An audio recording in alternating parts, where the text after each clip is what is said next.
आज की इस वीडियो में चैप्टर 7 का एक्सरसाइज 7.3 पढ़ेंगे। पीछे रूल ऑफ कॉन्ग्रुएंस पढ़े हुए हैं, जिसमें अंतिम था RHS rule, right hypotenuse side, यानी कि ये जब रूल पढ़ते हैं चाहे यूज करते हैं तो राइट एंगल ट्रायंगल में ही यूज होता है। तो इसी का यूज होगा इस सारे क्वेश्चन में और उसी आधार पर बनाएंगे। जैसे क्वेश्चन नंबर फर्स्ट है, given that triangle ABC and triangle DBC are two isosceles triangle on same base BC। BC base पर दो ट्रायंगल है, एक ABC जिसका AB और AC इक्वल है, एक DBC जिसका BD और CD इक्वल है। तो आपको प्रूव करना है triangle ABD congruent triangle ACD। ABD और ACD दोनों को कॉन्ग्रुएंट करना है तो दोनों ट्रायंगल में मिलाएंगे, triangle ABD and triangle ACD। AB is equal to AC, ये गिवन में है। दूसरा BD is equal to CD, ये भी गिवन में है। तीसरा साइड AD दोनों ट्रायंगल का भाग है, इसलिए AD is equal to AD common. Therefore triangle ABD congruent triangle ACD by side side. ये साइड से कॉन्ग्रुएंट है। पीछे बोले थे कि RHS का यूज है, लेकिन अधिकांश RHS का यूज है, फर्स्ट में इसका यूज नहीं है। तो साइड से कॉन्ग्रुएंट हो गया, ये पहला बन गया। दूसरा है ABP, यानी ABP और ACP कॉन्ग्रुएंट करना है तो दोनों ट्रायंगल में लिखेंगे ABP और ACP में AB equal to AC given, AB equal to AC given, angle BAP equal to CAP। BAP ये एंगल इक्वल हो गया, कैसे? तो जो इसके पहले वाला दोनों ट्रायंगल को कॉन्ग्रुएंट किए थे तो CPCT से लिखा होंगे, CPCT फ्रॉम फर्स्ट वाला जो ट्रायंगल कॉन्ग्रुएंट हुआ था उस कॉन्ग्रुएंट का आधार पर उसका CPCT ये पार्ट है, करस्पॉन्डिंग पार्ट है, इससे इक्वल होगा। तीसरा AP इक्वल टू AP जो कॉमन है, AP इस ट्रायंगल में भी है, इस ट्रायंगल में है, इसलिए कॉमन है। Therefore triangle ABP congruent triangle ACP by side angle side. तीसरा है कि हमको लाना है AP bisect angle A as well angle D, यानी जैसे A को दो भाग में बांटता है, दो इक्वल भाग में, उसी तरह D को भी दो इक्वल भाग में बांटता है। कौन साइड? AP, यही प्रूव करना है।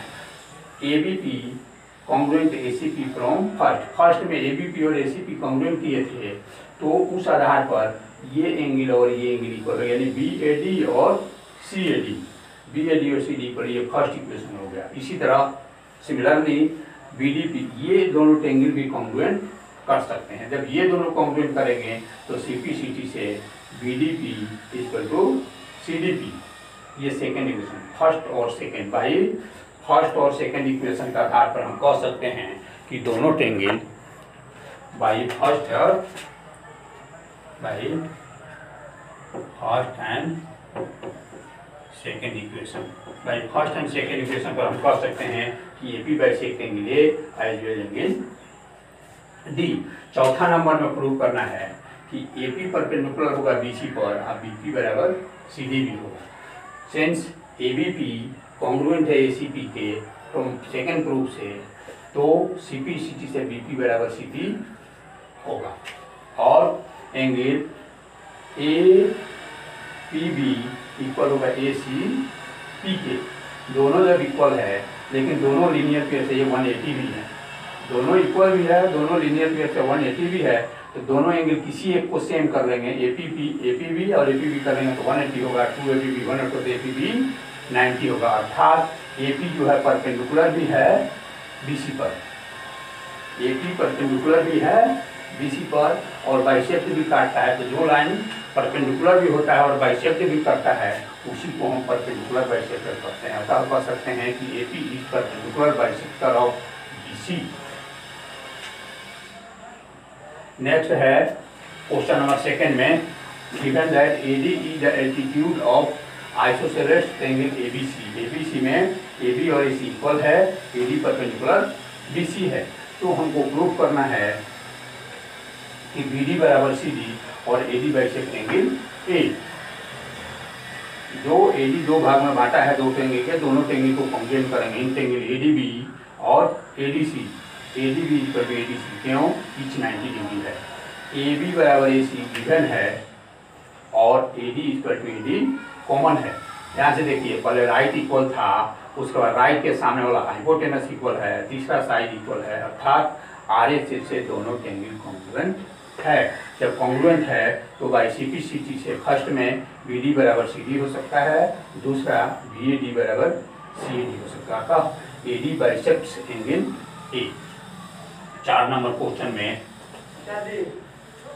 क्वेश्चन में ये में given that BE perpendicular AC, BE perpendicular AC and CF perpendicular AB और BE इक्वल टू CF यदि दिया है तो प्रूव करना है AB बराबर AC।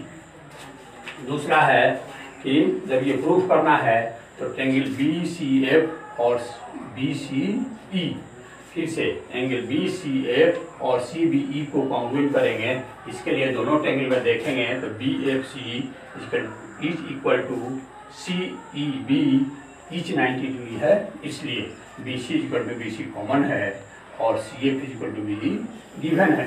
Therefore triangle BCF congruent होगा ट्रायंगल CBE के RHS से, तो बाई CPCT से B इक्वल टू C होगा, angle B is equal to angle C होगा। उस आधार पर AB इक्वल टू AC होगा। क्यों? क्योंकि opposite sides of equal angle are equal इन एंगल पूर्व में पढ़े हैं।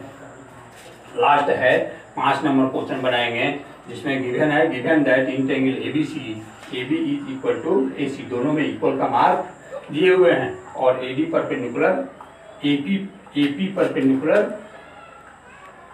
BC, then prove that B equal to C। इस दोनों ट्रायंगल को कॉन्ग्रुएंट करने का प्रयास करेंगे, अर्थात इन triangle ABD and triangle ACD में देखेंगे तो APB इक्वल होगा ABP और ACP में APB इक्वल टू ACP क्योंकि ईच 90 है, दूसरा AB equal to AC given है, तीसरा AP equal to AP common है। देयरफॉर ट्रायंगल APB कॉन्ग्रुएंट होगा ट्रायंगल ACP बाई RHS, तो CPCT से angle B equal to C हम लिख सकते हैं। इस तरह से आप शेष क्वेश्चन को बना सकते हैं, आवश्यकता होने पर व्हाट्सएप द्वारा पूछ सकते हैं।